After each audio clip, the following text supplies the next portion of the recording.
વિદ્યાર્થી મિત્રો, merchant engineering college electrical ડિપાર્ટમેન્ટમાં આપ સૌનું સ્વાગત છે.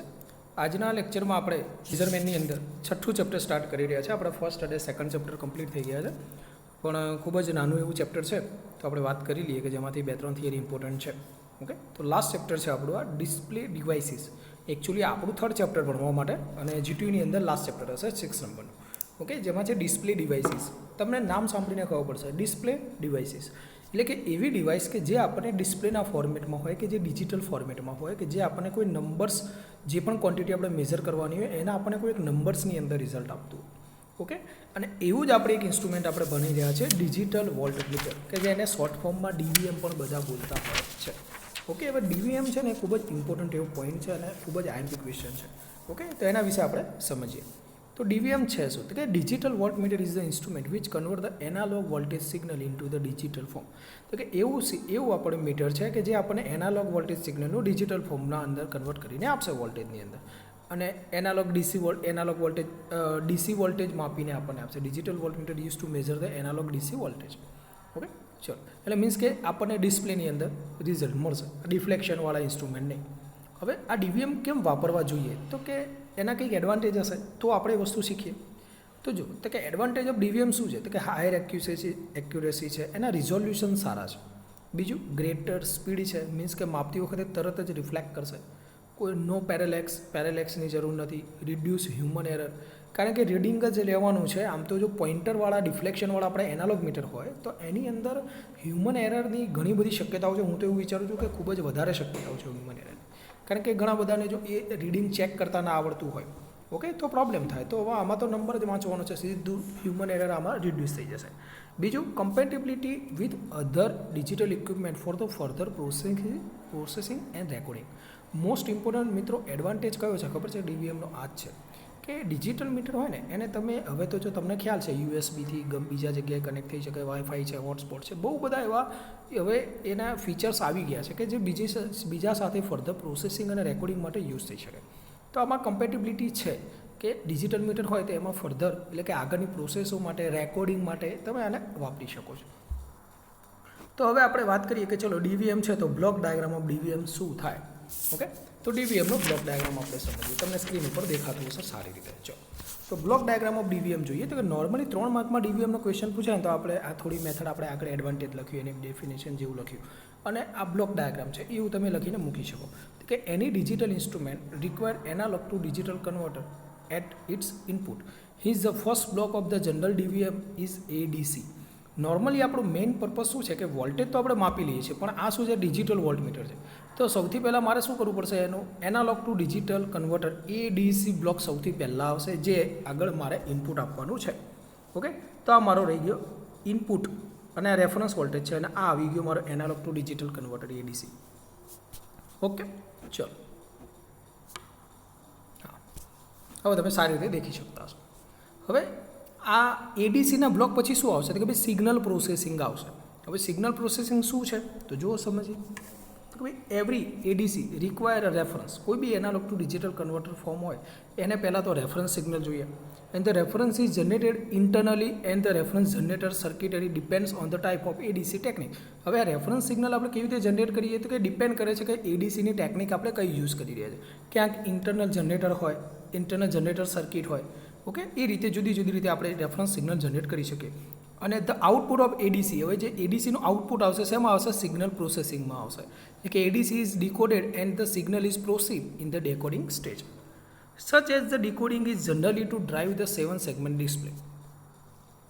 હવે આ જે સિગ્નલ પ્રોસેસિંગ થયું એના પછી આગળનું આવશે ડેટા ટ્રાન્સમિશન એલિમેન્ટ, અને ડેટા ટ્રાન્સમિશન એલિમેન્ટ પછી આવશે આપણી ડિસ્પ્લે. અને આ જે decoding is necessary two drive the 7 segment display. હવે આ જે ડિસ્પ્લે છે એ કેવી હોય? 7 સેગમેન્ટ ડિસ્પ્લે હોય. એના ઉપર ડીપમાં આપણે અભ્યાસ આવશે તો આગળ જોઈશું. અને the data from the decoder, એટલે કે આ ડેટા ટ્રાન્સમિશન એલિમેન્ટ છે એનામાં દ્વારા જે ડેટા આવશે તો કે data from the decoder is then transmitted to the display. એના બાદ આપણે શું કરશું? એ જે ડેટા છે આપણે ડિસ્પ્લેમાં ટ્રાન્સમિટ કરશું. The data transmission element may be latch હોઈ શકે, કાઉન્ટર હોઈ શકે. હવે આ જો માઇક્રો પ્રોસેસરની લેંગ્વેજ આવી રહી છે, ઓકે, કે ભાઈ કાઉન્ટર્સ છે, લેચિસ છે, જે રિક્વાયરમેન્ટ પ્રમાણે આપણે ડેટા ટ્રાન્સમિશન એલિમેન્ટ યુઝ કરી શકીએ. A digital display show the necessary digital result of the measurement, અને તે આપણને ડિસ્પ્લે કરાવશે કે જે બી આપણું મેઝરમેન્ટ છે એ. હવે ટૂંકમાં આ શું છે, ડીવીએમનો આ જે બ્લોક ડાયાગ્રામ આપ્યો એક જનરલ વસ્તુ છે કે જેમાં આપણને બહુ વધારે ડિટેલમાં નથી આપતા. હવે આપણે વાત કરીશું કે ક્લાસિફિકેશન ઓફ જે ડિજિટલ વોલ્ટમીટર છે તો કે એમાં ઘણા બધા છે. રેમ્પ ટાઈપ છે, ઇન્ટિગ્રેટેડ ટાઈપ છે કે જેને વોલ્ટેજ ટુ ફ્રીક્વન્સી કન્વર્ઝન પણ કહેવામાં આવે છે. એના પછી ડ્યુઅલ સ્લોપ ઇન્ટિગ્રેટિંગ ટાઈપ હોય છે, સક્સેસિવ અપ્રોક્સિમેશન ડીવીએમ હોય છે. એ બધામાં આપણે સૌથી પહેલાં આપણે એકનો અભ્યાસ કરીશું, રેમ્પ ટાઈપ ડિજિટલ વોલ્ટમીટર, કે ક્યાંક વધારે 7 માર્કમાં ક્વેશ્ચન પૂછાઈ જાય ડીવીએમનો તો તમે આ એક ટાઈપ લખી શકો છો.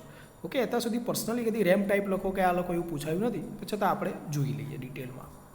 તો વાત કરશું આપણે રેમ્પ ટાઈપ ડિજિટલ વોલ્ટમીટરની. ઓકે, હવે આ રેમ્પ ટાઈપ ડિજિટલ વોલ્ટમીટર છે મિત્રો, એમાં સૌથી પહેલાં આપણે સમજવાનું છે કે આ જે બ્લોક ડાયાગ્રામ છે ઓફ ધ રેમ્પ ટાઈપ ડીવીએમ, તો આ રેમ્પ શું છે? તો તમે ક્યાંક સિગ્નલ સિસ્ટમમાં રેમ્પ વિશે સાંભળ્યું હશે કે રેમ્પ સિગ્નલ શું છે. તો સૌથી પહેલાં તમને રેમ્પ શું છે એ સમજાવી દઉં છું. તો નોર્મલી રેમ્પ એટલે કોઈ બી સિગ્નલ આ રીતે જાય ને, આ રીતે. ઓકે, અને જો અહીંયા સિગ્નલનો કલર થોડું બદલું.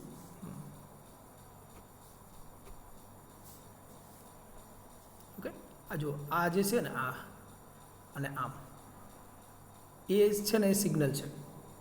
એ છે શું છે? સિગ્નલ છે. સિગ્નલનું ઇક્વેશન કેવી રીતે લખાય છે? આપણે સિગ્નલ સિસ્ટમમાં લખતા હતા 0 ક્યારે? જ્યારે t 0 હોય ત્યારે, અને t જવાબ આવશે ક્યારે? જ્યારે t 0 હશે. એટલે કે જો <0 માં જ તમને સિગ્નલ આપી રહ્યું છે, એને યુનિટ રેમ્પ આઉટપુટ આપણે યુનિટ રેમ્પ સિગ્નલ લખતા હતા. બટ હવે આપણે શું કરશું? યુનિટ રેમ્પ નહીં, આ આપણો રેમ્પ સિગ્નલ છે કે જે જુદા જુદા ડ્રો કરી શકાય છે.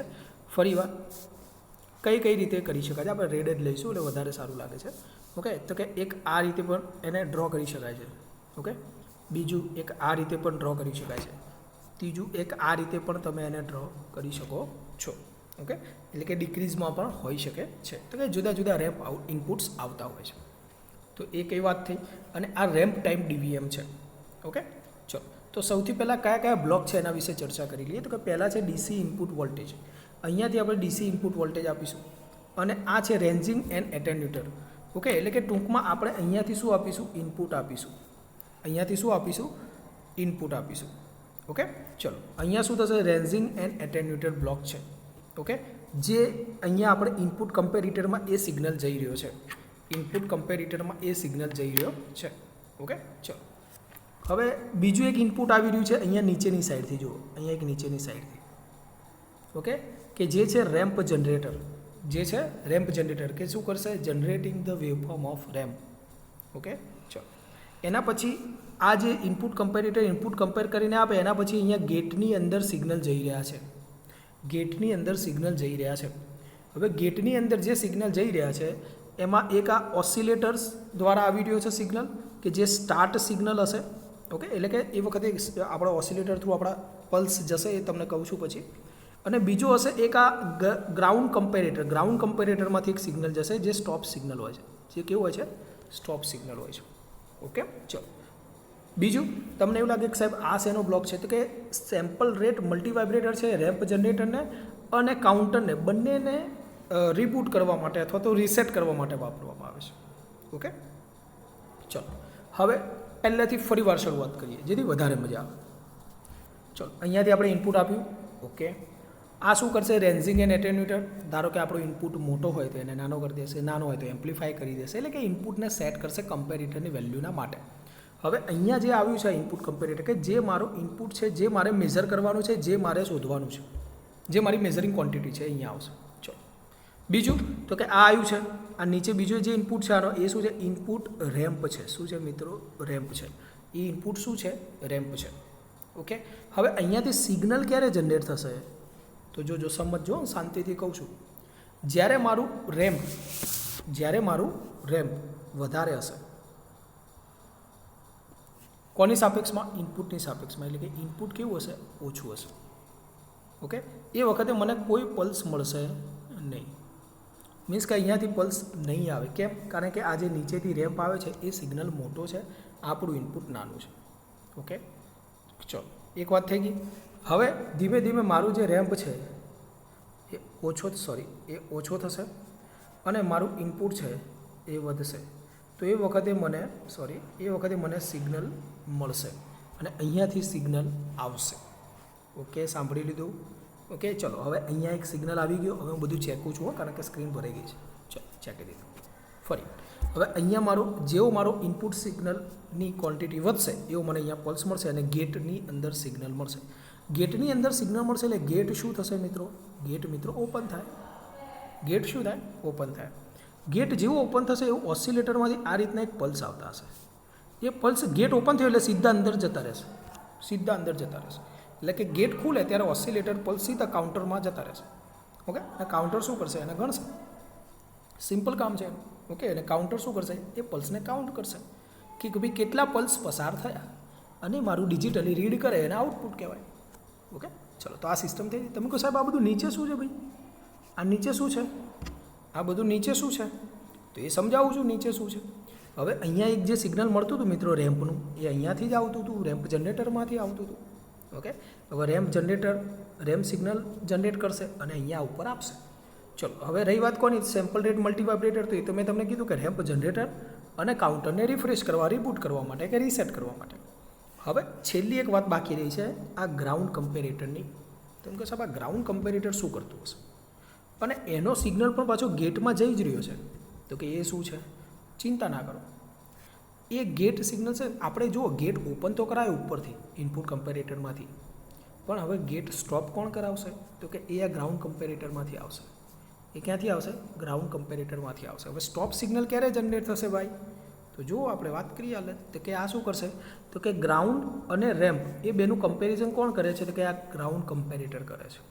ઓકે, ચલો હવે નોર્મલી આપણો જે રેમ્પ આઉટપુટ હોય એ જ્યારે આમ નીચે જતો હશે ને, અને આ મારી ગ્રાઉન્ડ લેવલ છે 0. તમને વેવફોર્મ બતાવું છું, ચિંતા ના કરો. ઓકે, ધારો કે આ મારો રેમ્પ ઇનપુટ છે અને ગ્રાઉન્ડ લેવલથી નીચે જઈ રહ્યો છે. ગ્રાઉન્ડ લેવલથી પણ એ જ્યારે નીચે જશે એટલે ગ્રાઉન્ડ લેવલ શું થઈ જશે? પહેલાંના કમ્પેરમાં પોઝિટિવમાં આવી જાય. જો ફરી વાર અહીંયા ડ્રો કરું છું. ઓકે, આ મારો રેમ્પ ધારો કે આમ નીચે જઈ રહ્યો છે અને આ મારું ગ્રાઉન્ડ છે 0. તો હવે આના કરતાં નીચે જતો રહ્યો તો હવે ગ્રાઉન્ડ શું થઈ ગયો? પહેલાંના કરતાં પોઝિટિવમાં આવી જશે. એટલે તરત શું કરશે? સિગ્નલ જવા દેશે ને ગેટને સ્ટોપ કરાવી દેશે કે ભાઈ આ તો મારા કરતાં નીચે જતો રહ્યો છે. ઓકે, જો રેમ્પ શું કરશે? નીચેના બાજુ રેમ્પનો સ્લોપ હશે. એ વખતે ગ્રાઉન્ડથી જ્યારે નીચે જશે એટલે ગ્રાઉન્ડ શું થાય? પહેલાંના સાપેક્ષમાં પોઝિટિવમાં આવી જાય. ઓકે, અને સ્ટોપ પલ્સ કોને મોકલી દેશે? ગેટને સ્ટોપ પલ્સ મોકલી દેશે અને ગેટ બંધ કરી દેશે. આ રીતે ગેટ ઓપન અને ક્લોઝ થઈ શકે છે. તમે કહો સાહેબ વાત તો સાચી છે. હવે આ બધું તમે વાંચી લેજો, તમને મજા આવશે, પણ તમને અહીંયા વધુ સમજાવું છું. આ વેવફોર્મમાં તમને વધુ સમજાવું છું. ખૂબ જ મજા આવશે, કોઈ ચિંતા ના કરો. ચલો, ખૂબ જ મજા આવશે. ઓકે, ચલો હવે મેં તમને અહીંયા જે વાત કરી ને મિત્રો કે ભાઈ આ વેવફોર્મ છે. ઓકે, હા બસ દેખાય છે ને આખું? યસ, ચલો એ હા રેડી. ઓકે, હવે આ મારો રેમ્પ છે. જોજો હો, આ એક કામ કરીએ, રેમ્પ સિગ્નલનો આપણે કલર બદલી દઈએ. આ જે જઈ રહ્યો છે ને એ રેમ્પ સિગ્નલ જો તમને ડ્રો કરીને ભાઈ બતાવે છે. ઓકે, આ રેમ્પ સિગ્નલ છે. ઓકે, ચલો બરાબર. ચલો આ રેમ્પ સિગ્નલ આવી ગયો અને આ જે છે ને મિત્રો એ 0 વાળી લાઈન છે. જો આ ઓકે, અને આ જે ડોટેડ લાઈન છે, આ જે ડોટેડ એ મારો અનનોન વોલ્ટેજ છે કે જે મારે મેઝર કરવાનો છે ભાઈ. જો અહીંયા લખ્યું છે પણ અહીંયા છેક ઉપર સુધી ખેંચી લીધું છે, અહીંયા સુધી જ આવે. વોલ્ટેજ બિંગ મેઝર કેટલો છે? તો કે આ જે આ ડોટેડ લાઈન છે ને એ મારે મેઝર કરવો છે કે ભાઈ એ વોલ્ટેજ કેટલો છે. હવે જેવો મારો છે ને સિગ્નલ આ રેમ્પ સિગ્નલ જે છે બધું કાઢી નાખું છું, મજા નહીં આવતી. રેડ જ કલર લઈએ. જેવો આ પોઈન્ટ છે ને, આ પોઈન્ટ જેને હું નામ આપું છું એ પોઈન્ટે આવશે ને એટલે શું થશે? એ પોઈન્ટથી જેવો મારો રેમ્પ અહીંયા નીચે ચાલુ થયો આવવાનું, એ પોઈન્ટથી જેવો મારો રેમ્પ નીચે ચાલુ થયો આવવાનું, એવું અહીંયા જો ગેટિંગ સિગ્નલ મળી જાય છે. એટલે કે અહીંયા ગેટ ઓન થઈ જાય છે. સોરી, એવો અહીંયા ગેટ શું થઈ જાય છે? ઓન થઈ જાય છે. એવું અહીંયા ગેટ શું થઈ જાય છે? ઓન થઈ જાય છે. અને જેવું આ સ્ટોપ સિગ્નલ ક્યારે જનરેટ થશે? મેં તમને આગળ કીધું કે જેવું ગ્રાઉન્ડ કરતાં નીચે જાય તો જો આ જે બી પોઈન્ટ કહું છું આને, આ બી પોઈન્ટ છે, તો જેવું ગ્રાઉન્ડ કરતાં નીચે જશે એટલે રેમ્પ જેવો જશે ગ્રાઉન્ડ કરતાં નીચે, તો એક્ઝેક્ટલી એ ટાઈમે શું થશે? મને ઓફ સિગ્નલ મળી જશે. ઓફ સિગ્નલ મળી જશે. અને આટલો મારો ગેટિંગ ઇન્ટરવલ છે. અને ગેટિંગ ઇન્ટરવલ એટલે કે ગેટ મારો ચાલુ હશે આટલાથી આટલા ટી સમય સુધી, એટલામાં પેલા પલ્સ જે છે, ઓકે, પલ્સ ક્યાંથી પલ્સ આગળ વધી જશે જો બતાવું. આ રહ્યું, તો કે આ ઓસિલેટરમાંથી ગેટમાં થઈને પલ્સ કાઉન્ટરમાં જતા રહેશે. એ આટલા પલ્સ અહીંયા બતાવ્યા છે. જો તો આ જે ક્લોક પલ્સ છે એ છે. ઓકે, ચલો ખ્યાલ આવ્યો ને મિત્રો? ઓકે, વેવફોર્મ આ રીતે આપણે ડ્રો કરવાનો છે. બધી વસ્તુ સિમ્પલ છે. ઓકે, મજા આવશે. ચલો હવે આપણે વાત કરશું એડવાન્ટેજ અને ડિસએડવાન્ટેજની. પેલી જે થિયરી છે તમે વાંચી લેજો, બહુ મજા આવશે, પણ મેં તમને ખૂબ જ સારી રીતે સમજાવ્યું છે, નો વરી. ઓકે, ચલો. In this method an analogue DC signal is converted into time and the time can be easily digitalise. આની અંદર આપણે શું કર્યું છે, પેલી પલ્સ જવા દીધા છે, એટલે એ શું કરશે, પર્ટિક્યુલર ટાઈમ પ્રમાણે પલ્સ ગણશે અને એ પ્રમાણે આપણે ડિજિટલ ફોર્મમાં એને લઈ લઈશું. By adding external logic the polarity of the signal can be measured and indicated. Means કે આપણે હજુ વધારાના એક્સટર્નલ લોજિક એડ કરીએ તો આપણને સિગ્નલની પોલારિટી પણ ખબર પડે, એને મેઝર કરી શકાય, એને ઇન્ડિકેટ પણ કરી શકાય. Resolution of digital readout is directly proportional to the frequency of the local oscillator. આની જે રિઝોલ્યુશન હોય છે એ લોકલ ઓસિલેટરની ફ્રીક્વન્સી ઉપર ડિપેન્ડ કરે. So by adjusting the local oscillator frequency better resolution પણ તમે મેળવી શકો છો. ઓકે, ચલો. ડિસએડવાન્ટેજ શું છે, તો કે generally the swing of the ramp involve. જે રેમ્પ સિગ્નલ હતો એ રેમ્પ સિગ્નલ હતો એ સ્વિંગ થાય છે, થોડો સ્વિંગ થાય, and this limit the range of the measurement to 10 volt. એના કારણે આ 10 વોલ્ટ સુધીની રેન્જ આમાં બંધાઈ જાય છે. Accuracy of the system depend on the linearity of ramp. બધું જ રેમ્પ સિગ્નલ ઉપર ડિપેન્ડ કરે છે, એના સ્લોપ ઉપર ડિપેન્ડ કરે છે. ઓકે, અને એના કારણે એમાં વેરિએશન આવી શકે છે. બીજું, the drift and offset of the two comparator will reduce the accuracy of the system. જે કમ્પેરેટર્સ આપણે યુઝ કર્યા છે બે, ઓકે, કયા કયા બે કમ્પેરેટર હતા જો તમને બતાવું.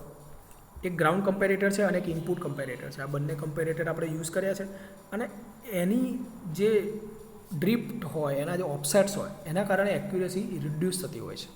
ઓકે, ચલો. તો જ્યારે 7 માર્કમાં આપણો ડીવીએમનો ક્વેશ્ચન આવે તો તમે આ રેમ્પ ટાઈમ પણ અંદર ઇન્વોલ્વ કરીને દોરી શકો છો, ખૂબ જ મજા આવશે. ઓકે, અને આપણે એનું વર્કિંગ ખૂબ જ સારી રીતે ભણ્યા છીએ. ઓકે, એટલે તમને કોઈ તકલીફ નહીં પડે. આજના લેક્ચરમાં અહીંયા સુધી. Thank you very much.